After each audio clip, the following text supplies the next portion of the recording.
जय भीम, नमो बुद्धाय साथियों। मैं सुजाता सिंह, लक्ष्य कमांडर, भारतीय समन्वय संगठन लक्ष्य कानपुर से तथागत भगवान बुद्ध और बाबा साहब को नमन करते हुए बहुजन समाज में जन्मे सभी संतों गुरुओं को मेरा कोटि कोटि नमन। मंचासीन बैठे भिक्षु संघ को मेरा साधुवाद। यहाँ पर आए सभी उपासक उपासिकाओं, भाइयों बहनों, माताओं, युवाओं, बुजुर्गों, किसानों, छात्रों को, खासकर सरहद पर बैठे जवानों को सुजाता सिंह का क्रांतिकारी जय भीम, जय भीम।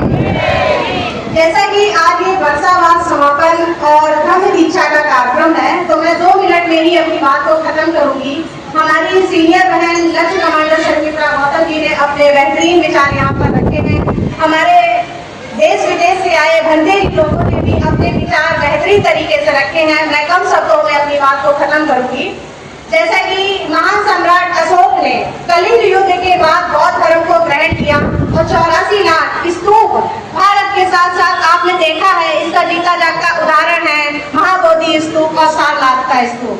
लेकिन समाज के कुछ घटिया व दूषित मानसिकता के लोगों ने बौद्ध धर्म को पूरी तरह से खत्म करने की चाल चली, लेकिन जहाँ भी खोदे गए बुद्ध ही पाए गए और इसी श्रृंखला को आगे कंटिन्यू रखा डॉक्टर भीमराव अम्बेडकर जी ने। आज से 2 दिन बाद 14 अक्टूबर 1956 में बाबा साहब ने नागपुर में बौद्ध धर्म की दीक्षा ली 22 प्रतिज्ञाओं के साथ। 5 लाख से भी ज्यादा लोगों ने बौद्ध धर्म को ग्रहण किया। बाबा साहब ने हमारे जो देश के संविधान रचयिता है, जिन्होंने हम महिलाओं को, स्त्री और पुरुष को, जो हमारा समाज सदियों से जाति धर्म मजहब और छुआछूत की बेड़ियों में जकड़ा हुआ था, उसको तोड़ करके बाबा साहब ने संविधान लागू कर हमारे समाज को एकता, स्वतंत्रता, बंधुता और करुणा और मैत्री की भावना के साथ बराबर लाके खड़ा कर दिया। बाबा साहब ने हम महिलाओं को समता समानता का अधिकार दिया, पुरुषों के बराबर लाके खड़ा कर दिया। संविधान की बदौलत ही हमारे समाज के छोटे से उच्च पदों पर बैठे हुए लोग हैं, लेकिन आज भी जातिगत भेदभाव आज भी जारी है, जो हम लोग अभी देखे हैं सोशल मीडिया के माध्यम से, न्यूज के माध्यम से। उसका उदाहरण है, हमारे समाज का कोई भी व्यक्ति उच्च पदों पर बैठा होता है तो उसको आज भी जाति के आधार पर देखा जाता है। हम ऐसे आजाद भारत में रहते हैं, यहाँ पर सभी धर्मों का समन्वय है।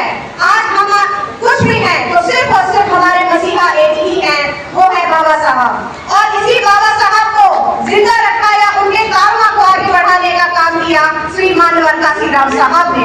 घर घर, गली गली, मोहल्ले मोहल्ले, झुग्गी झोपड़ियों में जा जाके उन्होंने अपने बहुजन समाज को जगाया और एक साथ लाके खड़ा कर दिया। साथियों, मैं कुछ पंक्तियों के माध्यम से जो अपने देश के हालात हैं, इस पर मैं कुछ नजर डालूंगी और फिर मैं अपनी वाणी को विराम देना चाहूंगी। जिस तरह हमारे देश में संविधान विरोधी लोग हैं, आरक्षण विरोधी लोग हैं, हमारी बहनों के साथ गलत काम होते हैं, हमारी बस्तियों को जलाया जाता है, हमारी मूर्तियों को तोड़ा जाता है बहुजन समाज के। बाबा साहब जब जिंदा थे, उनका संघर्ष जिंदगी के साथ भी जारी रहा और उनका संघर्ष जिंदगी के बाद भी जारी है। आज भी उनकी मूर्तियों को तोड़ा जाता है। यह देश सभी का है। शासन सत्ता में बैठे लोगों का पहला नैतिक कर्तव्य बनता है कि वह अपनी देश की जनता के साथ समता, समानता, बंधुता और निष्पक्ष न्याय करे, क्योंकि यह देश सभी का है। और मैं अपनी वाणी को विराम देने से पहले चंद पंक्तियां मैं बोलना चाहूंगी। मत करो लहू से दूषित अपनी पावन गंगा, मत करो लहू से दूषित अपनी पावन गंगा, रंग भेद और जाति धर्म का कभी न हो वे गंगा।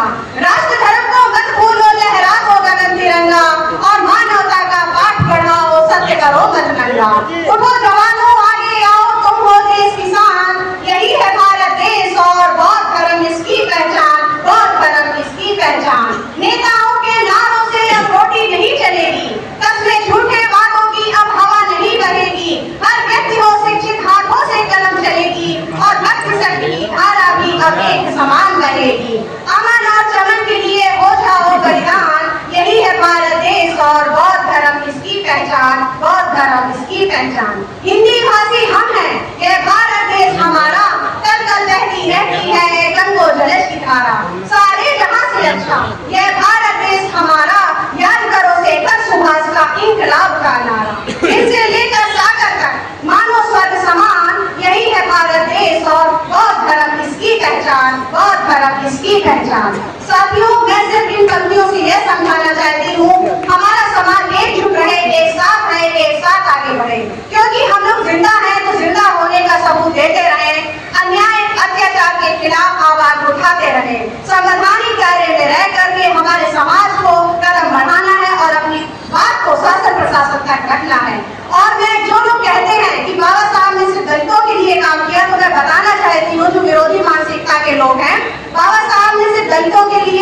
काम नहीं किया, उन्होंने संपूर्ण मानव जाति के लिए काम किया, हर जाति धर्म और मजहब के लिए काम किया, हर व्यक्ति के लिए काम किया।